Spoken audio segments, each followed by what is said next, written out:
झोपल्यात बघा ह्या. साव्या किती वाजलेत बघू शकता. 9 वाजलेत तरी या पोरी अजून झोपल्यात. वातावरण झालंय. मला असं सकाळी वाटलं, पाणी मारत होते, प्लास्टर केलं नाही ते समोर, मला असं वाटलं पाऊसच आला पुन्हा, पण नाही, ते पाणी मारत होते.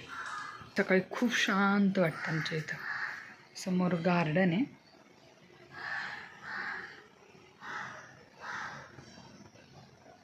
चला आता माझी आंघोळ वगैरे आवरून झालेली आहे. आज मुलींची फरमाईश काहीतरी वेगळं कर मम्मा. बटाटा लावलाय कुकरला.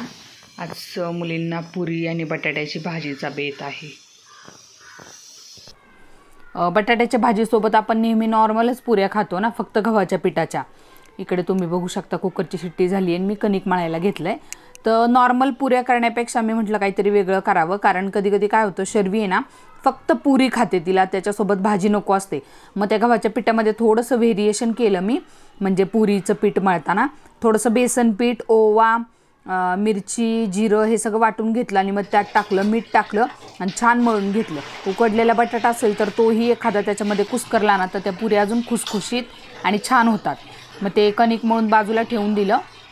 आता इथे मी बटाट्याच्या भाजीची तयारी करते. छान खमंग अशी फोडणी करून घेतली. जिरे, मोहरी, हळद, हिंग आणि आपला घरचा मसाला आणि वाटलेला मसाला. त्याच्यामध्ये उकडलेला एक मोठा बटाटा टाकला, तो चांगला मॅश करून घेतला आणि मग त्याच्यामध्ये वाटाणे टाकले आणि ग्लासभर पाणी ओतून छान असा रस्सा बनवला. थोडंसं मीठ टाकून घेतलं चवीनुसार त्याच्यामध्ये. आता दोघीजणी उठलेल्या आहेत.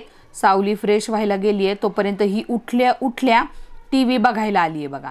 हिला पहिलं कसं खूप मोबाईल लागायचा, खूप म्हणजे तिला खूप सवय लागली होती मोबाईलची. ती लॉकडाऊनमधली असल्यामुळे ना बाहेर जाण्याचा प्रश्न नव्हता, त्यामुळे घरात किती खेळणार ना माणूस, त्यामुळे मग मोबाईलचा खूप नाद होता. पण आता TVचा नाद लागला आहे तिला खूप. आता हा पसारा पडलाय, तो मला आवरायचा आहे. इथं पुऱ्या माझ्या लाटून झालेल्या आहेत. आता इथं पण नुसत्याच पुऱ्या नाही आवडत बरं का आमच्याकडं, त्यात पण प्रकार आहेत. एकाला खूप पातळ लागते म्हणजे कडक होतात छान, एकाला अशा चांगल्या मऊ टम्म फुगलेल्या लागतात. मग काही पुऱ्या मी अशा पातळ लाटल्या जेणेकरून त्या थोड्या वेळाने कडक होतील, आणि काही पुऱ्या अशा छान गबगबीत लाटल्या ज्या फुगतील आणि सावलीला आवडतील. आता सावली आणि शर्वी जेवायला बसलेत बघा. दोघींना खूप आवडल्या. ओवा वगैरे टाकल्यामुळे अगदी खुसखुशीत आणि सुंदर झाल्या होत्या.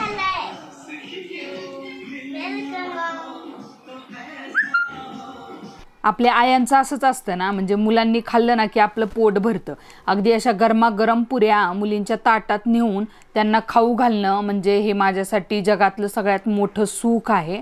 आणि मुली खायला खूप त्रास देतात. मग असं काहीतरी वेगळं केलं ना की त्यांनी पोट भरून जेवलं की माझं पोट भरतं.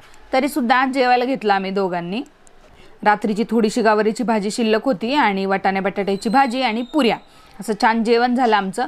आणि इथे ही बघा ना, ते ट्रेंडिंग रील चालू आहे ना, तर त्या रीलची कॉपी करत होती.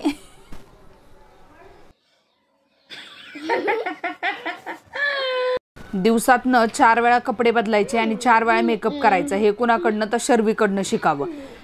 घडी म्हणजे तासाला कपडे बदलायला येते आणि मेकअप करायचा असतो. मेकअप म्हणजे काय हो, गंध लावायची, पावडर लावायची, छान केस विंचरायचे आणि नवीन बेल्ट लावून जायचा. हे तिचं रोजचं दिवसातनं 4 वेळेचं प्रकरण आहे. नीट दाखव ना. या दोन्ही चिमण्यांनी इतका हट्ट केला की मला त्या लाबू डॉल मागवाव्याच लागले. मला अजिबात आवडत नाही, कसल्या बिभत्स भावल्यात, पण दोघींनी मागवल्याच फायनली. आणि आता इथे दिवस संपलेला आहे. जेवण वगैरे झालेली आहेत आणि TVला गाणी लावून ह्या दोघी डान्स करत आहेत. असा रात्रीचा शो आमचा संपला की मग आम्ही झोपून जातो. असा होता आजचा दिवस. तुम्हाला हा व्हिडिओ कसा वाटला मला नक्की कमेंट करून सांगा. तुम्ही हा व्हिडिओ कुठून बघत आहात ते सुद्धा मला सांगा.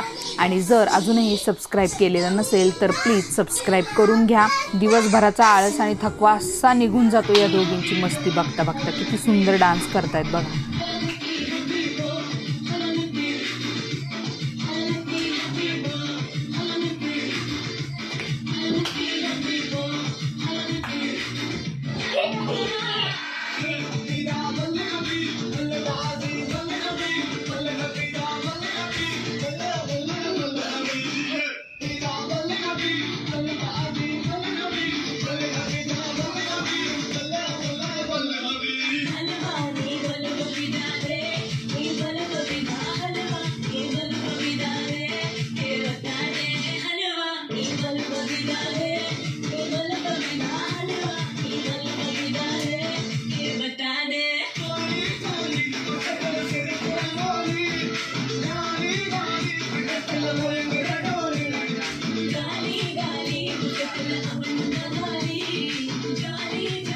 हडीपली